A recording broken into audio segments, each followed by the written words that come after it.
যখন বিপদ একেবারে দরজায় করা নাড়ে তখন একটা দেশের আসল শক্তি তার বর্ডারে নয়, বরং লুকিয়ে থাকে তার অস্ত্রভাণ্ডারের গভীরতায়।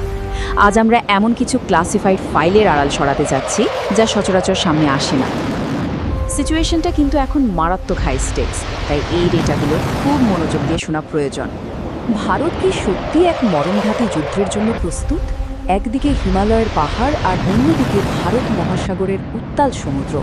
শত্রুরা যখন আমাদের দুদিক থেকে ঘিরে ফেলার পরিকল্পনা করছে, তখন ভারতের এই অপ্রতিরোধ্য অস্ত্রগুলো কি যথেষ্ট? আজকের ভিডিওতে আমরা উন্মোচন করছি ভারতের সেই 5টি মরণঘাতী সম্পদ যা যে কোনো সামরিক হিসাব মুহূর্তেই উল্টে দিতে পারে। তো চলুন প্রথমেই দেখে নিই সেকশন 1, স্কাইজ অফ আয়রন বা আকাশের আধিপত্যের নতুন যুগ। জাস্ট এই নাম্বারটার দিকে একবার তাকান, $8.7 বিলিয়ন। হ্যাঁ, ঠিকই শুনেছেন। এই বিপুল পরিমাণ অর্থের বিনিময়ে ফ্রান্স থেকে আনা হয়েছে 36টি অত্যাধুনিক রাফেল ফাইটার জেট। বিশ্বাস করুন, এই রাফেল আক্ষরিক অর্থেই একটা গেম চেঞ্জার। এটা একটা 4.5 জেনারেশন ফাইটার, যাতে রয়েছে পাওয়ারফুল AESA রাডার এবং ইন্টিগ্রেট করা হয়েছে মারাত্মক Meteor air to air missile আর স্ক্যালপ ক্রুজ মিসাইল। সিম্পল কথায় বলতে গেলে শত্রুর রাডারে ধরা পড়ার অনেক আগেই তাদের ধ্বংস করে দেওয়ার একটা পারফেক্ট কিলিং মেশিন এটা। তবে দেখুন, শুধু ইম্পোর্টেড অস্ত্রের ওপর ভরসা করে তো আর বসে থাকলে চলবে না, তাই না? আমাদের নিজস্ব প্রযুক্তি তেজস MK1 এর কমব্যাট রেডিয়াস 500 কিলোমিটার আর এর পেলিয়ড ক্যাপাসিটি হলো 3.5 টন। কিন্তু গেমটা আসল চেঞ্জ হবে ভবিষ্যতের তেজস MK2 এর মাধ্যমে। এটি এই ক্ষমতাকে একেবারে এক ধাক্কায় ডাবল করে দিচ্ছে। এর রেডিয়াস হবে 1000 কিলোমিটার এবং এটি 6.5 টন পর্যন্ত বিধ্বংসী অস্ত্র অনায়াসে ক্যারি করতে পারবে। বুঝতেই পারছেন, ভবিষ্যতের স্কাই ওয়ারফেয়ারে এটাই হবে আমাদের আসল ট্রাম্পকার। আর ইন্ডিয়ান এয়ারফোর্সের আসল ব্যাকবোন, সেটা হলো আমাদের ফোর্স মাল্টিপ্লায়াররা। 272টি সুথেটি MKI জেটের পেছনে $10 বিলিয়ন বেশি ইনভেস্ট করা হয়েছে। এর 3000 কিলোমিটারের ম্যাসিভ রেঞ্জ আর ব্রহ্মোস সুপারসনিক মিসাইল ইন্টিগ্রেশন একে রীতিমতো একটা মূর্তিমান আতঙ্কে পরিণত করেছে। আর এই ডেডলি ফাইটারগুলোকে আকাশে ডিরেকশন দেয় কে জানেন? Falcon AWAC। $2.1 বিলিয়ন দিয়ে কেনা এই সিস্টেমগুলো আকাশে আমাদের চোখ হিসেবে কাজ করে। 400 কিলোমিটারেরও বেশি দূর থেকে শত্রুর যে কোনো মুভমেন্ট এরা 360 ডিগ্রিতে ট্র্যাক করে ফেলতে পারে। No way they can hide. কিন্তু একটা ব্যাপার ভেবে দেখেছেন, আসল যুদ্ধ তো শুধু মেঘের আড়ালে হবে না। যখন ভারত মহাসাগরের অন্ধকার একেবারে নীরব গভীরতা থেকে শত্রু অতর্কিতে আঘাত হানবে, তখন কি হবে? আমাদের জলসীমা কি সত্যি পুরোপুরি সুরক্ষিত? Let's find out in our next section, the sovereign pride, blue water behemoths. এই যে দেখছেন, সম্পূর্ণ দেশীয় প্রযুক্তিতে তৈরি আমাদের pride aircraft carrier INS Vikrant. এর বিশাল ফ্লাইট ডেকে যুদ্ধের জন্য একদম রেডি হয়ে দাঁড়িয়ে আছে ঘাতক MiG-29K fighter fleet. Carrier borne এভিয়েশনের লজিস্টিক্স যে কতটা জটিল তা বলে বোঝানো মুশকিল, কিন্তু এই ভাসমান এয়ারবেসগুলোর মাধ্যমেই আমরা ডিপ সিতে আমাদের absolute blue water dominance establish করছি। ডেটাগুলো একটু খেয়াল করুন। $2.5 বিলিয়ন INS বিক্রান্তের ওজন 43,000 টন এবং এটি অনায়াসে 30টি এয়ারক্রাফট ক্যারি করতে পারে। অন্যদিকে $2.33 বিলিয়ন INS বিক্রমাদিত্য 44,500 টন ওজনের এবং এর ক্যাপাসিটি 36টি এয়ারক্রাফট। এই ম্যাসিভ ফিনান্সিয়াল কস্ট আর এদের এই প্রকাণ্ড স্কেলই প্রমাণ করে দেয় ভারত মহাসাগরে অন্য কাউকেই রাজত্ব করতে দেওয়া হবে না। এবার চলুন দেখে নিই সমুদ্রের বুকে আমাদের সারফেস কিলার্স অর্থাৎ ডেস্ট্রয়ার ও ফ্রিগেটদের।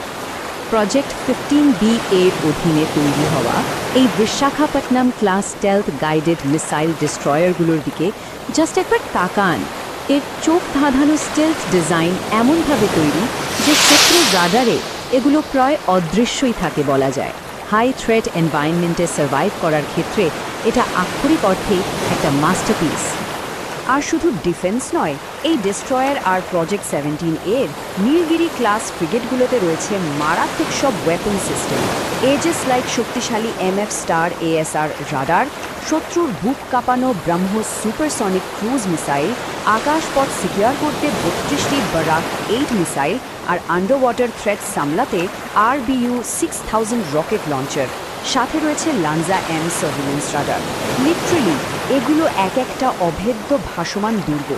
সার্ফেসটা সিকিউরড, কিন্তু জলের নিচের দুনিয়ার কি অবস্থা? Let's dive into the unseen Assassin's, silent hunters. আমাদের ডিপ সি সাবমেরিন ফ্লিটের দিকে তাকালে আপনি অবাক হবেন। প্রজেক্ট ৭৫-এর আন্ডারে ফ্রেঞ্চ প্রযুক্তিতে তৈরি কালভারি ক্লাসের ৬টি স্টেলথ অ্যাটাক সাবমেরিন ইতিমধ্যে লঞ্চ করা হয়েছে, আর পাইপলাইনে রেডি হচ্ছে নেক্সট জেনারেশন প্রজেক্ট 75i। এছাড়াও $1 বিলিয়ন রাশিয়ার থেকে 10 বছরের জন্য লিজ নেওয়া হয়েছিল আইএনএস চাকরা। এই নিউক্লিয়ার পাওয়ার সাবমেরিনটা থেকে পাওয়া আনলিমিটেড এন্ডুরেন্সের এক্সপিরিয়েন্সই কিন্তু আমাদের নিজস্ব নিউক্লিয়ার সাবমেরিন ইকোসিস্টেমের স্ট্রং বেস তৈরি করে দিয়েছে। আর এইটাই হলো আমাদের ultimate nuclear shield, Arihant class SSBN। সম্পূর্ণ দেশীয় প্রযুক্তিতে তৈরি এই সাবমেরিনে লোডেড আছে K4 এবং K5 submarine launched ballistic missile, যাদের রেঞ্জ যথাক্রমে ৩৫০০ এবং ৬০০০ কিলোমিটার। এর মানেটা বুঝতে পারছেন? যদি ভারত কখনো প্রথম আক্রমণের শিকারও হয়, তবুও সমুদ্রের গভীর থেকে ধেয়ে আসা এই সেকেন্ড স্ট্রাইক যে কোনো শত্রুকে মানচিত্র থেকে চিরতরে মুছে দেওয়ার জন্য যথেষ্ট। তো অস্ত্র ভাণ্ডার তো দেখলাম, এবার আসা যাক আসল কথায়। আমাদের next section, the sovereign arsenal, the economic reality check. দেখুন, আত্মনির্ভর ভারত বা ইন্ডিজেনাইজেশনের পেছনের রিয়ালিটি কিন্তু বেশ হার্শ। আমরা প্রায় শুনি যে রাফেল জেটে ৩০% দেশীয়করণ হয়েছে, কিন্তু সত্যিটা হলো এটা কোনো পলিটিক্যাল চয়েস নয়, বরং একটা হার্ডকোর টেকনিক্যাল লিমিটেশন। বিদেশি ফাইটার জেটের হার্ডওয়্যার আর অ্যাভিয়নিক্স এতটাই হাইলি প্রোপ্রাইটারি হয় যে আপনি চাইলেই নিজস্ব কোনো অস্ত্র এর কোর্স সিস্টেমে প্লাগ ইন করতে পারবেন না। এগুলোকে শুধু আউটার লেয়ারে ইন্টিগ্রেট করা পসিবল, যেখানে ন্যাটো গ্রেডের ওয়েপনগুলো জেটের সেন্সর আর ট্রেক লাইব্রেরির সাথে একেবারে ফ্ললেসলি সিঙ্ক করা থাকে। বিষয়টা আরেকটু ক্লিয়ার করুন। এয়ারক্রাফটের এপিআই লেভেল বা কোর কমব্যাট কার্নেল, যাকে জেটের ব্রেইন বলা যায়, সেটার অ্যাক্সেসের দিকে খেয়াল করুন। রাফায়েলে অনেক অস্ত্র লাগানো গেলেও এর কোর কার্নেল কিন্তু পুরোপুরি ব্ল্যাক বক্স, মানে আমাদের বিন্দু মাত্র অ্যাক্সেস নেই। সু-30 MTI-তে আমরা কিছুটা আংশিক অ্যাক্সেস পাই, কিন্তু অ্যাবসলিউট বা ফুল সফটওয়্যার অ্যাক্সেস সেটা কেবল আমাদের নিজস্ব তেজাস MK1-এ আর ভবিষ্যতের AMCA প্রজেক্টে পাওয়া সম্ভব।